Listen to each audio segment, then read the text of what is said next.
Boss ಎಲ್ಲರಿಗೂ ನಮಸ್ಕಾರಗಳು. Welcome back to Sagar stories. Top reading ಅಪ್ಡೇಟ್ಸ್ಗೆ ಸ್ವಾಗತ ಮಗ. Welcome back. ಮೊದಲನೇ ಅಪ್ಡೇಟ್ಗೆ ಹೋಗ್ಬಿಡೋಣ. ಯಾವ್ದು ಇಲ್ಲದಂಗೆ ರಜತ್ ಪತಿದಾರ್ ಅವರ ಬಗ್ಗೆ ನಮ್ಮ director of cricket operation move bat ಅವರು ಮಾತಾಡಿದ್ದಾರೆ. I think I called him A spin basher once and he got quite annoyed with me because I was implying it was only spin. ಅಂದ್ರೆ ಇವರು ಲಾಸ್ಟ್ ಇಯರ್ ಎಲ್ಲ ಕರೆದಿರಂತೆ spin ಬ್ಯಾಶರ್ ಹೋಗೋರು, ನೀನು spinning ಮಾತ್ರ ಹೊಡಿತೀಯ ನೀನು ಅನ್ನೋ ಥರ. ಸ್ಪಿನ್ನಿಗೆ ಸಖತ್ತಾಗಿ ಆಡ್ತೀನಿ ನೀನು, ಪೇಸಿಗೆ ಸ್ವಲ್ಪ ಏನು ಹಂಗೆ ಹಿಂಗೆ ಸುಮಾರಾಗಿ ಆಡ್ತೀನಿ ನೀನು ಅನ್ನೋ ಥರ ನಾನು ಹೇಳಿದ್ದೆ. ಬರೀ ಸ್ಪಿನ್ ಬ್ಯಾಶರ್ ಅಂತ ಮೆನ್ಷನ್ ಮಾಡಿದೆ. ಅದಕ್ಕೋಸ್ಕರ ಅವ್ರು ಸಿಕ್ಕಾಪಟ್ಟೆ ಒಂಥರ ಉರ್ಕೊಂಡ್ಬಿಟ್ಟಿದ್ರು, ಒಳಗಡೆ ಉರ್ಕೊಂಡ್ಬಿಟ್ಟಿದ್ರು. ಅದಕ್ಕೋಸ್ಕರ ಈ ಸೀಸನ್ ಸಿಕ್ಕಾಪಟ್ಟೆ ಡೆವಲಪ್ ಆಗ್ಬಿಟ್ಟು ಬಂದಿದ್ದಾರೆ ಪೇಸ್ನ ಎದುರಿಸೋದಕ್ಕೆ. ಸೊ ಸ್ಪಿನ್ನಿಂಗ್ ಮಾತ್ರ ಹೊಡಿತಲ್ಲ ರಜತ್ ಪತಿದಾರ್. ಇನ್ಫ್ಯಾಕ್ಟ್ ಈ ಸೀಸನು ಪರ್ಟಿಕ್ಯುಲರ್ಲಿ ಸ್ಪಿನ್ನಿಗೆ ಹೊಡೆದಿರೋದಕ್ಕಿಂತ ಪೇಸಿಗೆ ಹೊಡೆದಿರೋದನ್ನೇ ಜಾಸ್ತಿ. ಅದು ಅವರು ಕೂಡ ಹೇಳಿದ್ದಾರೆ, ಮುಂಚೆ ಸ್ಪಿನ್ನಿಗೆ ಸಖತ್ತಾಗಿ ಆಡ್ತಾ ಇದ್ದೆ, ನನ್ನ ಪೇಸ್ ವಿರುದ್ಧ ಸಿಕ್ಕಾಪಟ್ಟೆ ಇಂಪ್ರೂವೈಸ್ ಮಾಡ್ಕೊಬೇಕಾಗಿತ್ತು. ಅದನ್ನ ಈ ಸೀಸನ್ ಮಾಡ್ಕೊಂಡ್ ಬಂದಿದ್ದೀನಿ. ಅಂಡ್ ಅದು ಎವಿಡೆಂಟ್ ಆಗಿ ಕಾಣಿಸ್ತಾ ಇದೆ. ರಬಾಡಾಗಿ ಹೊಡೆದಂತ ಎಂತ ಏಟುಗಳು, ಬ್ಯಾಕ್ ಟು ಬ್ಯಾಕ್ ಸಿಕ್ಸಸ್ಗಳು. ಬರೀ ಇವ್ರಿಗೆ ಮಾತ್ರ ಅಂತಲ್ಲ, ಥ್ರೂಔಟ್ ದ ಟೂರ್ನಮೆಂಟ್ ನೋಡ್ಕೊಂಡ್ ಬಂದಿದ್ದೀವಿ.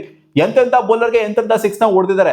ಪೇಸಸ್ಗಳು ಡಾಮಿನೇಟ್ ಮಾಡ್ತಿರೋ ಟೈಮಲ್ಲೂ ಇವರು ಡಾಮಿನೇಟ್ ಮಾಡಿದ್ರು ಅವರ ಮೇಲೆ. ಅಪ್ಡೇಟ್ ಬಿಟ್ಟು MS ಧೋನಿ ಅವರ ಬಗ್ಗೆ ಮಾತಾಡಿದರೆ ಕಾಶಿ ವಿಶ್ವನಾಥನ್ CEO CSK ಅವರ ಬಗ್ಗೆ ಮಾತಾಡಿದ್ದಾರೆ. ಸೊ ಅವ್ರು ಹೇಳೋದೇನು ಅಂತಂದ್ರೆ, MS ಧೋನಿನ ನಾವು ಯಾವುದಾದ್ರೂ ಒಂದು ಆಸ್ಪೆಕ್ಟ್ ಅಲ್ಲಿ ವಾಟ್ ಎವರ್ ಏನಾದರೂ ಒಂದು ಕೆಪಾಸಿಟಿಲಿ ನಾವು ಇಲ್ಲಿ ನೋಡೋದಕ್ಕೆ ಇಷ್ಟಪಡ್ತೀವಿ. CSK ಅಲ್ಲಿ ಅದು ಮೆಂಟರ್ ಆದರೂ ಸರಿ, ಪ್ಲೇಯರ್ ಆದರೂ ಸರಿ, ಕೋಚ್ ಆದರೂ ಸರಿ, ಅಥವಾ ಬೇರೆ ಏನಾದರೂ ಆದರೂ ಸರಿ, ಏನಾದರೂ ಗೊತ್ತಿಲ್ಲ ಆಗೋರು ಸುಮ್ಮನೆ ಬಂದು ಕೂತ್ಕೊಳ್ಳಿ, ಏನು ಮಾಡೋದೇ ಬೇಡ, ಅವ್ರು ಮುಂದೆ ಕೂತ್ಕೊಳ್ಳಿ. ಸುಮ್ಮನೆ ಅವ್ರು ಬಂದು ಅವ್ನ ಪ್ರೆಸೆನ್ಸ್ ಇತ್ತು ಅಂದರೆ ಸಾಕು, CSKಗೆ ಒಂದು ಡಿಫ್ರೆಂಟ್ ವೈಬು. ಆ ಒಂದು ಎಲ್ಲೋಸಲ್ಲಿ ಇದ್ರೆ ಸಾಕು ಅವರು.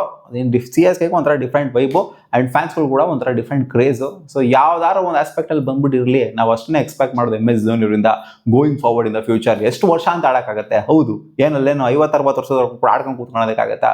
ಇಲ್ಲ ಅಲ್ವಾ? ಸೊ ಈ ಸೀಸನ್ ಅನ್ಕೊಂಡಿದ್ದೀವಿ, ಲಾಸ್ಟ್ ಸೀಸನ್ ಆಗುತ್ತೆ ಅಂತ ಗೊತ್ತಿಲ್ಲ. MS ಧೋನಿ ಅವ್ರ ಮೇಲೆ ಅದು ಡಿಪೆಂಡೆಂಟು. ಅವರು ಎಂದಿನಂತೆ ಏನು ಕೂಡ ಹೇಳಿಲ್ಲ. ಇದು ಲಾಸ್ಟ್ ಸೀಸನ್ ಅಂತಲೂ ಕೂಡ ಹೇಳಿಲ್ಲ, ನಾನು ಆಡ್ತೀನಿ ಅಂತ ಹೇಳಿಲ್ಲ, ಆಡಲ್ಲ ಅಂತಲೂ ಕೂಡ ಹೇಳಿಲ್ಲ. ಸೊ ನೋಡೋಣ, ಹೋಪ್ ಫಾರ್ ದ ಬೆಸ್ಟ್ ಅಷ್ಟೇ. CSK ಫ್ಯಾನ್ಸ್ಗಳು ವೆಯ್ಟ್ ಮಾಡಿ. ಅಪ್ಡೇಟ್ ನಂಬರ್ 3, ಎಸ್ ದಯಾಳ್ ಅವರು ಕ್ಲಾರಿಟಿನ ಕೊಟ್ಟಿದ್ದಾರೆ ಅವರ ಅಬ್ಸೆನ್ಸ್ ರಿಲೇಟೆಡ್ ಈ ಸೀಸನ್ದು. ಅವರು ಏನಾದರೂ ಅವರು ಒಂಥರ ಮೆಂಟಲಿ ಫಿಸಿಕಲಿ ತಲೆಗೆ ಏನಾದ್ರು ಹಾಕೊಂಡ್ಬಿಟ್ಟು ಒಂಥರ ಕೇಸ್ಗಳು ಅದು ಇದೆಲ್ಲ ನಡೀತಿತ್ತಲ್ಲ. ಸೊ ಆ ರೀಸನಿಂದ ನೀವೇನಾದ್ರು ಬರಲಿಲ್ವಾ ಅಂತ ಕೇಳಿದಾಗ ಈ ಒಂದು ಸೀಸನ್ ಆಡೋದಕ್ಕೆ RCBಗೆ ಅವರು ಕ್ಲಾರಿಟಿನ ಕೊಟ್ಟಿದ್ದಾರೆ. ಇದು ನನ್ನ ಡಿಸಿಷನ್ ಅಲ್ಲ, ನಾನು ಬರೋದಕ್ಕೆ ರೆಡಿ ಆಗಿದ್ದೆ, ಇದು ನನ್ನ ಡಿಸಿಷನ್ ಅಲ್ಲ, ಇದು RCB ಡಿಸಿಷನೇ ಆಗಿತ್ತು. RCB ನನ್ನ ಈ ಸೀಸನ್ ಆಡ್ಸೋದಕ್ಕೆ ರೆಡಿ ಇರಲಿಲ್ಲ.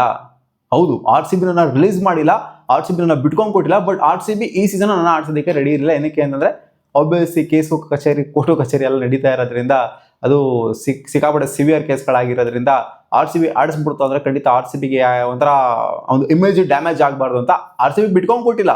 ಅದಂತ ಇವ್ರನ್ನ ಈಚೆ ಕಡೆ ಹೋಗ್ದಟ್ಬಿಡ್ಬೋದಾಗಿದೆ. ಹೋಗು ಗುರು, ನೀನು ಬೇಕಾಗಿಲ್ಲ, ನಮ್ಗೆ ರಿಪ್ಲೇಸ್ಮೆಂಟ್ ಅಂತ ತಗೊಂತೀವಿ ನಾವು ಅಂತ ಕಳಿಸ್ಬಿಡ್ಬೋದಾಗಿತ್ತು. ಬಟ್ ಆ ಥರ ಮಾಡಲಿಲ್ಲ.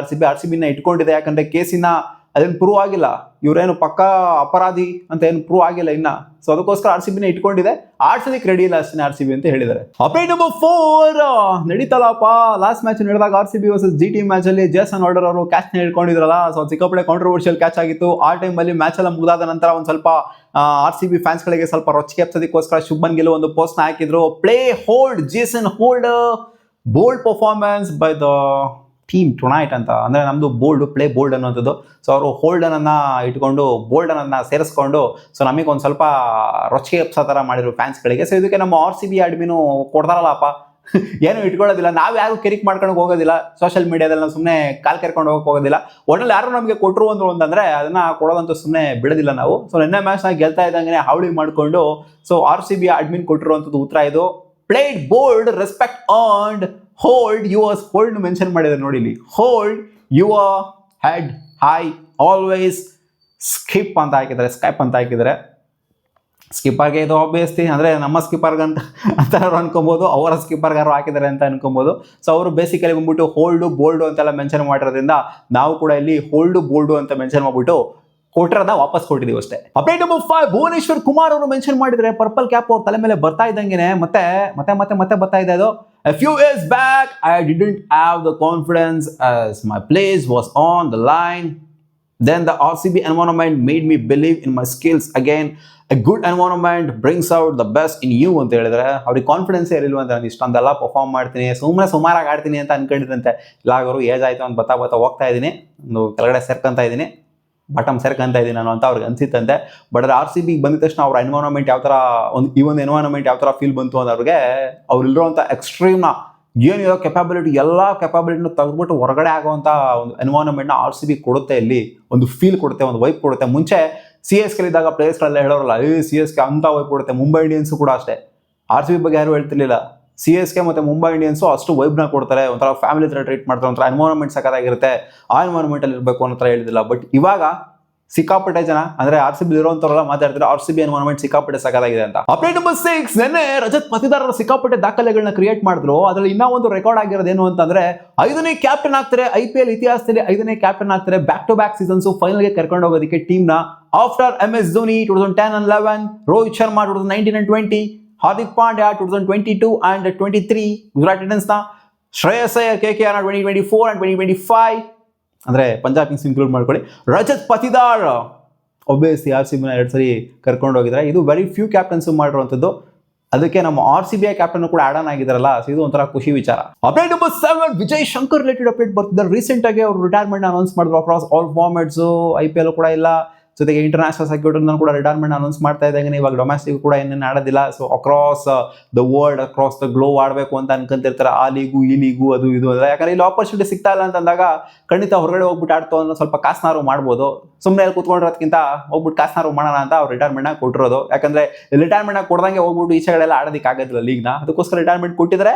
Lanka premier legally candy Royals ಅನ್ನೋದಕ್ಕೆ ಪಿಕ್ ಆಗ್ತಾ ಇದ್ದಾರೆ ಅಂತ ಅಪ್ಡೇಟ್ ಬಂದಿದೆ. ಸೊ ವಾಲಂಗ್ ಗುಡ್, ಯಾಕೆ ಬೇರೆ ಕಡೆ ಹೋಗ್ಬಿಟ್ಟು ಅರ್ನ್ ಮಾಡ್ಕೊಳ್ಳಿ ಬಿಡಿ, ಏನೇನು. ಅದಕ್ಕೆ ಒಳ್ಳೆ ಒಂದು ಆಯಾಮ ಇಟ್ಕೊಂಡೇ, ಒಂದು ಆಲೋಚನೆ ಇಟ್ಕೊಂಡೇ ರಿಟೈರ್ಮೆಂಟ್ ಆಗಿ ಕೊಟ್ಟಿರೋದು. ಸೊ ನೆಕ್ಸ್ಟ್ ಅಪ್ಡೇಟ್, ಪಂಜಾಬ್ ಕಿಂಗ್ಸ್ನ ಕ್ಯಾಪ್ಟನ್ ಆಗಿರೋ ಶ್ರೇಯಸ್ ಅಯ್ಯರ್ ಅವರು ಅವರ ಒಂದು ಇದು ಮುಗಿತಾ ಇದ್ದಂಗೆ, ಪಂಜಾಬ್ ಕಿಂಗ್ಸ್ ಅವ್ರದ್ದು ಲೀಗ್ ಸೈಜ್ ಮುಗಿತಾ ಇದ್ದಂಗೆ ಒಂದು ಪೋಸ್ಟ್ ಹಾಕೊಂಡಿದ್ದಾರೆ.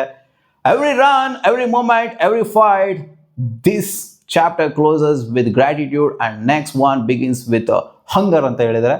ಸೊ ನೋಡಿ, ಈ ಸೀಸನ್ ಮುಗಿದಿದೆ, ಆದರೂ ಕೂಡ ಅವರಿಗೆ ಒಂಥರ ಹಂಗರ್ ಅನ್ನಿದೆ. ಹೌದು, ಈ ಸೀಸನ್ ಯಾರೋ ಮಾಡ್ಬೋದಾಗಿತ್ತು ಇವರು.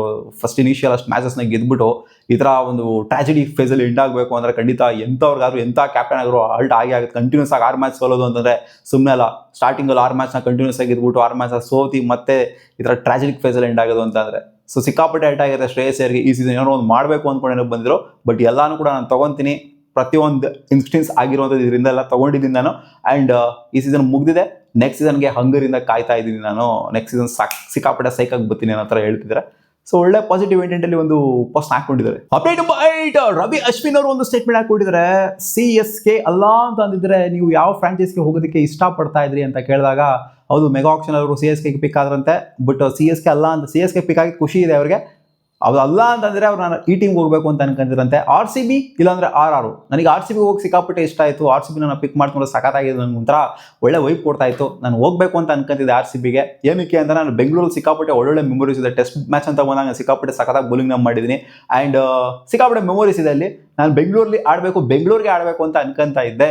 ಬಟ್ ಅದು ಆಗಲಿಲ್ಲ. ಅದೊಂದು ಸ್ವಲ್ಪ ನನಗೆ ಒಳಗಡೆ ಕಾಡ್ತಾ ಇದೆ. ನಾನು RCBಗೆ ಆಡಬೇಕಾಗಿತ್ತು ಅಂತ. ಆಬ್ವಿಯಸ್ಲಿ ಎಷ್ಟೋ ಜನ ಪ್ಲೇಯರ್ಸ್ಗೆ ಎಷ್ಟೆಷ್ಟೋ ಟೀಮ್ಗೆ ಆಡಬೇಕು ಅಂತ ಆಸೆ ಇರುತ್ತೆ. ಇವಾಗ ನೋಡಿ, ದಿನೇಶ್ ಕಾರ್ತಿಕ್ಗೂ CSKಗೆ ಆಡಬೇಕು ಅಂತ ಇಷ್ಟ ಇತ್ತಲ್ಲಿ. ಅವ್ರ ಲೈಫ್ ಟೈಮಲ್ಲಿ CSKಗೆ ಆಡೋಕ್ಕಾಗಿಲ್ಲ. ಅವರು ಬೇರೆ ಫ್ರಾಂಚೈಸ್ಗಳಿಗೆ ಯಾವುದೋ ಫ್ರಾಂಚೈಸ್ಗೆ ಆಡ್ಕೊಂಡ್ಬಿಟ್ರು.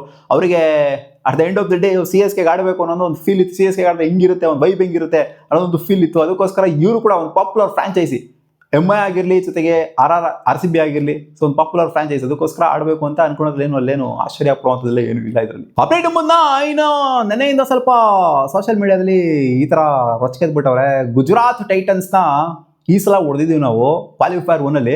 ಬ್ಯಾಕ್ ಇನ್ 2016 ಕ್ವಾಲಿಫೈರ್ 1ಅಲ್ಲಿ ನಾವು ಗುಜರಾತ್ ಲಯನ್ಸ್ನ ಹೊಡೆದಿದ್ವಿ. ಸೊ ಗುಜರಾತ್ ಬೇಸ್ಡ್ ಫ್ರಾಂಚೈಸ್ನ ನಾವು ಕ್ವಾಲಿಫೈರ್ 1ಅಲ್ಲಿ 2ನೇ ಸಲ ಹೊಡಿತಾ ಇರೋದು. ಆ್ಯಂಡ್ ಅವಾಗಲೂ ಕೂಡ ಫೈನಲ್ಗೆ ಹೋಗಿದ್ವಿ, ಇವಾಗಲೂ ಕೂಡ ಫೈನಲ್ಗೆ ತಲುಪಿದ್ದೀವಿ. ಸೊ 2016 ಅದು 2026 ಇದು. ಸೊ ಕೋ ಇನ್ಸಿಡೆನ್ಸ್ ಆಗ್ತಾ ಇದೆಯಾ ಇಲ್ಲಿ ಅಂತ ಕೋರಿಲೇಟ್ ಮಾಡ್ಕೊಂತ ಇದ್ದಾರೆ. ಆ್ಯಂಡ್ ಅಲ್ಲಿ SRH ಫೈನಲ್ಗೆ ಬಂದಿದ್ರು, ಇಲ್ಲೂ SRH ಫೈನಲ್ ಬರ್ಬೋದು ಅನ್ನೋ ಥರ ಪ್ರೆಡಿಕ್ಟ್ ಮಾಡ್ತಾ ಇದ್ದಾರೆ. ಇನ್ ಕೇಸ್ ಏನಾದ್ರು SRH ಫೈನಲ್ಗೆ ಬಂತು ಖಂಡಿತ ಕೋ ಇನ್ಸಿಡೆನ್ಸೇ ಆಗಿರುತ್ತೆ. ಯಾಕಂದ್ರೆ ಅಲ್ಲೂ ಗುಜರಾತ್ ಬೇಸ್ಡ್ ಫ್ರಾಂಚೈಸು 10 ವರ್ಷ ಆದ ನಂತರ ಮತ್ತೆ RCB ವರ್ಸಸ್ SRH ಫೈನಲ್ ಅಂತಂದ್ರೆ ಸೊ ಒಂಥರ ಮೆಮೊರೀಸ್ ರೀಕ್ರಿಯೇಟ್. 2016 ನನ್ನ ಪ್ರಕಾರ one of last season RCB trophy ಗೆದ್ದಿರ್ಬೋದು. One of the best season ನಾನು ನೋಡಿರೋಂಥದ್ದು RCB ಯಾವುದು ಅಂತಂದ್ರೆ ಅದು 2016 ಮಾತ್ರನೇ. ಗೆದ್ದಿರ್ಬೋದು ಲಾಸ್ಟ್ ಸೀಸನು, ಬೆಸ್ಟ್ ಆಗಿರ್ಬೋದು. ಬಟ್ ನನ್ನ ಪ್ರಕಾರ ನನಗೆ ಇಷ್ಟ ಆಗಿರೋ 2016 ಸೀಸನ್ನೇ. ಮತ್ತೆ ಅದನ್ನ ವಾಪಸ್ ಕೊಡಬೇಕಾಗುತ್ತೆ ಅಷ್ಟೇ RCB. ಇನ್ ಕೇಸ್ ಏನಾದರೂ ಫೈನಲ್ಗೆ ಬಂದರು SRH ಅವರು ಅಂತ ಅಂದರೆ ಅಲ್ಲಿ ಅವ್ರು ನಮಗೆ ಕೊಟ್ಟಿದ್ನ ನಾವು ಅವರಿಗೆ ರಿಟರ್ನ್ ಕೊಡಬೇಕಾಗಿದೆ. Update number 10, AB. ಡಿವಿಲಿಯರ್ಸ್ ಅವರು ಫ್ಯಾಫ್ ಡುಪ್ಲೆಸಿಸ್ ಅವರು ಆರ್.ಸಿ.ಬಿಗೆ ಕಂಗ್ರಾಚುಲೇಷನ್ಸ್ ವಿಶ್ ಮಾಡಿದ್ದಾರೆ. And AB. ಡಿವಿಲಿಯರ್ಸ್ ಅವರು ವಿರಾಟ್ ಕೊಹ್ಲಿ ಅವ್ರ ಬಗ್ಗೆನೂ ಕೂಡ ಮಾತಾಡಿದ್ರೆ ಸಿಕ್ಕಾಪಟ್ಟೆ ನೆನ್ನೆ ಜೊತೆಗಿದ್ರಲ್ಲಪ್ಪ ನೋಡಿದ್ರ ಅಂತ ಅನ್ಕೊಂಡಿದ್ದೀನಿ. ನನ್ನ ಬ್ರದರ್ ಹಿಂಗಿರೋ ನಮ್ಮ ಆರ್.ಸಿ.ಬಿ ಇನ್ಫ್ಯಾಕ್ಟ್ ನನ್ನ ಬ್ಯಾಕಿಂಗು ಸಿಕ್ಕಾಪಟ್ಟೆ ಜೋರಾಗೇನೆ ಇತ್ತು. ಆರ್.ಸಿ.ಬಿ ಗೆಲ್ತಾರ ಜಿ.ಟಿ ಗೆಲ್ತಾರ ಅಂತ ಕೇಳ್ದ. ಆರ್.ಸಿ.ಬಿನೇ ಗೆಲ್ಲದ, ಆರ್.ಸಿ.ಬಿ ಸೀದಾ ಫೈನಲ್ ಹೋಗ್ತಾರೆ ಅಂತ. ಬಿಡಿ ಯಾವತ್ತನ ಆರ್.ಸಿ.ಬಿ ಬಿಟ್ಕೊಂಡು ಕೂಡಿರೋದು ಉದಾಹರಣೆ ಏನಾದ್ರು ಇದೆಯಾ? ಅವ್ರ ಬ್ಲಡ್ಡಲ್ಲೇ ಬಂದ್ಬಿಡುತ್ತೆ ಆರ್.ಸಿ.ಬಿ ಅನ್ನೋಂಥದ್ದು. ಸೊ ಕಂಗ್ರಾಚುಲೇಷನ್ಸ್ ಆಬ್ವಿಯಸ್ಲಿ ಹೇಳಿದ್ದಾರೆ ವಿರಾಟ್ ಕೊಹ್ಲಿ ಅವ್ರಿಗಾಗಿರಲಿ ಜೊತೆಗೆ ಆರ್.ಸಿ.ಬಿಗಾಗಿರಲಿ. ಸೊ ಇದಿಷ್ಟು ಆಗಿತ್ತು ಮಗ ಟಾಪ್ ಕ್ರಿಕೆಟಿಂಗ್ ಅಪ್ಡೇಟ್ಸ್. ನಿಮ್ಗೆ ಸ್ವಲ್ಪ ಇಷ್ಟ ಆಗಿದ್ರೆ ಲೈಕ್ ಮಾಡಿ.